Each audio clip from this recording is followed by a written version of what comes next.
Hello everybody, this is Hammer Striker here. Today I have the Walther CCP M2 380. Please don't forget to check out our website. Go to our affiliates page. You'll find discount codes for things like Mantis X and Core belts. Link to that cool little bore light that we use for lighting up the barrels. Use those links. It will often save you money, never will cost you any additional money, and helps the channel. Thank you. This is an evolution of the CCP. The M2 changed how the takedown procedure worked to make a few other changes, but now it's chambered in 380. Comes with these nice steel 8-round magazines. Comes with 2 of them. They're well constructed. They are single stack. That seems to be the kind of what you're seeing right now in the 380 easy racks. This is unloaded, and you can see it's relatively easy to rack. It's actually a relatively light slide, especially that's unusual in that it is blowback. So it's a fixed barrel blowback. When I get it apart, I'll show you how that works. But it's a gas delayed blowback. Gas delay allows it to still have a light slide, yet use the blowback mechanism, which is less complicated and a little bit easier to do in a pistol like this. It has a really nice trigger. Oops, does have a magazine disconnect. That's not a nice feature. I don't like those, and I have looked at, there's some changes that could be made to get rid of that, but this does have, from the factory, with no option to not have it, a magazine disconnect. So now that the magazine's in it, a little bit of take up, not much. I'm right on the wall. Kind of a longish, soft wall. It's about a 1/4 inch trigger travel. And now to cycle it, I have to pop the magazine, cycle it, and then I have to put the magazine back in order to be able to show you the reset, so it is kind of clunky. The reset is basically all the way out, and right there you heard just a hair of a click, and that's where the reset was. Just a little bit of take up to get back on the wall, and at the range you're not going to hear nor feel that reset, so you can pretty much consider it all the way out. And then again going through that wall, which is kind of just soft and relatively smooth. So it has a nice trigger. It's not an awesome trigger like the PPQ, but it's not a hideous trigger like some of these have, some of the guns in this category have. But it got the job done at the range. Now, one thing I did have an issue with at the range is the sights. So I'm showing you here on the screen under the studio lighting, and they're bright 3-dot sights with a nice gap up front. So what's wrong with them? Well, the white dots are recessed into the sight a little bit. So what ends up happening is when they're under light coming straight down from the top, they gray out.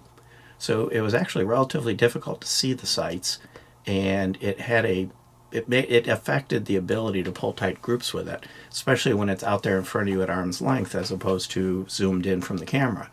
Now the nice thing about that is it's easy to solve. Because they're recessed a little bit, it would be easy to put a drop of white paint on each one of those, which would kind of create a little bubble and make them easier to see. So when you're looking at these sights and you're holding it like this in the store and they look really good, just hold it out at arm's length with it flat and the light coming straight down, and you may find they have a tendency to gray out on you. That surprised me, because when I first saw the sights I figured they're going to be really nice. From a safety perspective, it has a thumb safety. You can see here it's easy to operate. You can thumb it on, thumb it off with no real drama at all. It does not have the inertial safety on the trigger, but it does have the internal drop safety. It has no backstrap safety or grip safety. It also does not have replaceable back straps, but the grip is comfortable, well contoured. When you put the magazine in, you get a bit of a pinky extender, so you get a nice 3-finger grip on it. It's well designed. The ergonomics on this are quite nice. 3-slot Picatinny rail. All the things that you're coming to be used to, even some serrations and a little bit of a hook here on the front of the trigger guard, and a little bit of a cutout here for gloves. So they've thought about the little ergonomic details that would make this comfortable to use and easy to use, and you even got serrations at the front and the back on the slide. The slide finish is kind of an interesting, it kind of looks modeled. It is not degraded or anything, it's just kind of the pattern on it. It's kind of almost a distressed looking. When I look at it in normal lights, like I'm looking at it not through the camera, you really don't see this pattern on it so much. It kind of fades out.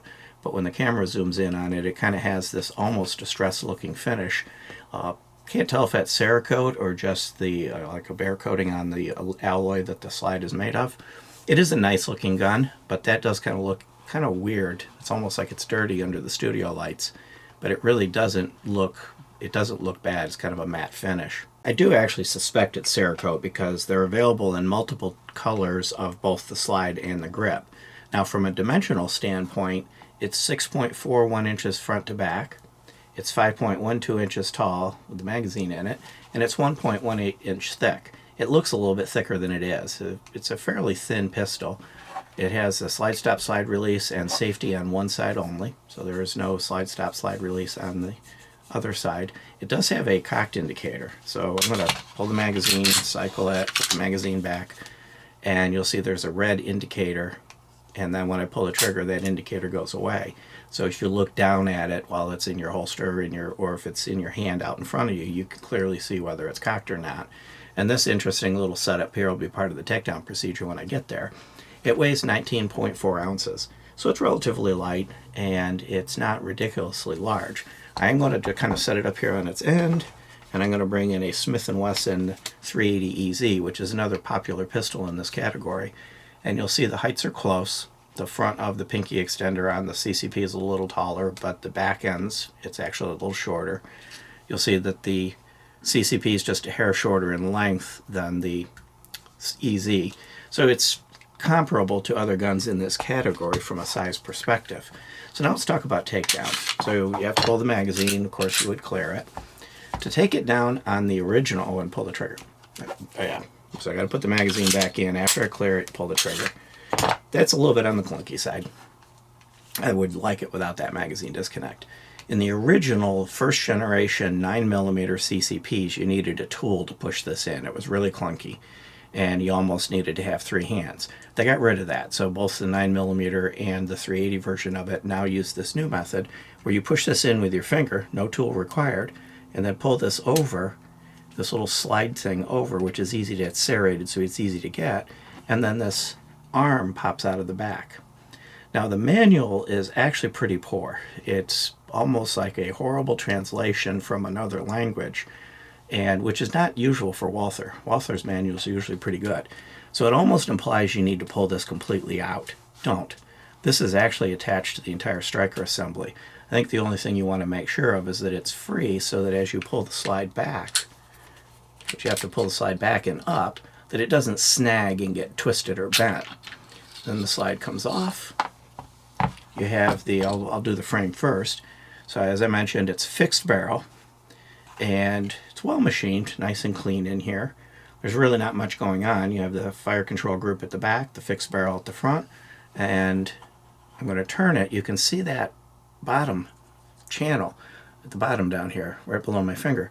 That's for the gas piston. That's for part of the gas delayed blowback system.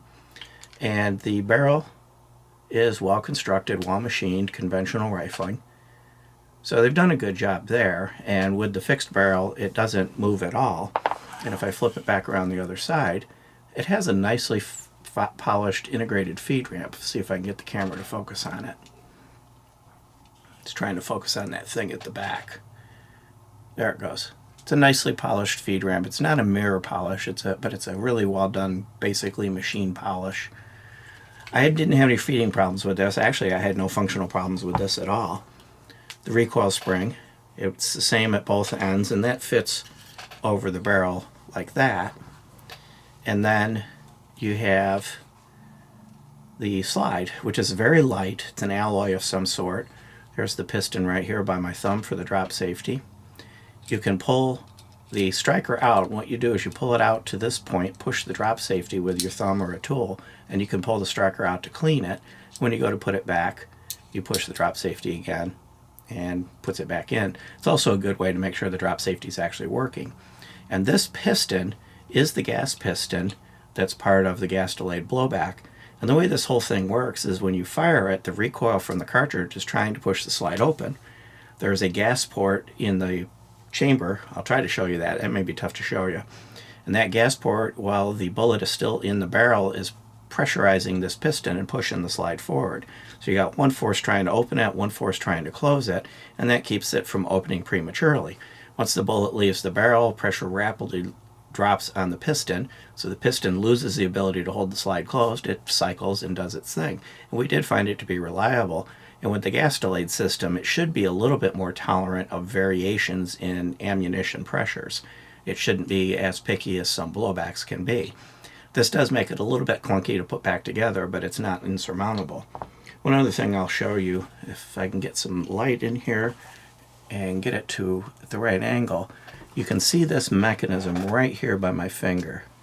Basically, there's a spring pulling this arm down, and that little piston just by my finger there is pushing this arm up, and this arm I'm referring to is the trigger bar. So you got one spring trying to push it up, another spring that's a little bit stronger pulling it down. And when you put the magazine in, there's a protrusion on the magazine that pushes up. You can see it pushes this up out of the way, so that spring has enough force to push the trigger bar up and re-engage the magazine disconnect so that now you could actually fire the pistol. It would probably be relatively easy to get rid of that. So the last piece is to put it back together. Now to put it back together, what you've got to do is get the barrel to go through this opening, and you've got this piston has to go in that channel, and it has to all line up perfectly. I'm going to try to do it on camera, but it's going to probably be a little bit difficult because I need to be able to see what I'm doing as I do it, and I may not be able to do it showing you. It's not difficult to do if you're, there it goes. So I got it to work, and I just basically pushed it back on, and I hooked it, brought it back, set it down, and then it went forward. Take that striker spring, make sure it's in front of this little arm, push this arm forward till you hear it click, and that click was this sliding back. And now, I got a magazine in it, it's operational again. So it is toolless. I'm not going to take credit away from this for this takedown procedure with that. That's a characteristic of all of the gas-delayed blowbacks. I've not seen a single gas-delayed blowback that does a better job for takedown and reassembly than this. Actually, I've seen a lot of them that are far more complicated. So in that particular design pattern, this particular takedown procedure being toolless and actually relatively easy to do if you're holding it in front of your face for you to see, not trying to hold it for somebody on a camera to see, it's actually not difficult. Now, if I decide to remove that magazine disconnect, I will not be able to do that on YouTube. Any kind of video that involves modification of a firearm is now not allowed on YouTube. However, we are on Utreon. So please go consider checking us out and supporting the channel on Utreon, where we can do the types of videos like that that we're not allowed to do on YouTube anymore. I can do reviews, and you'll find other gun channels, their modification and enhancement type videos are going to start to go away. Either they're going to take them down or they're going to get taken down for them. So that's kind of how we're going to be able to solve that. And I may actually do that, but of course, again, I won't be able to do that on YouTube. The last piece of this is MSRP. So these have an MSRP of $469, which is relatively inexpensive, but I'm actually seeing them well under $400. So this is a gun that you can likely get new inexpensively for concealed carry, which is really what this is for. Yeah, you could use it for home defense or you could use it for range, but the big market area for this is concealed carry defense, especially for somebody that has weaker hands and has a little more trouble with the slide. This is a lighter 2-rack slide, but it's not the lightest out there. Beyond that, if you like our videos, please give us a thumbs up, share, subscribe. Check us out on Facebook, Instagram, Twitter, and of course Utreon, Rumble. We're pretty much everywhere. Thank you.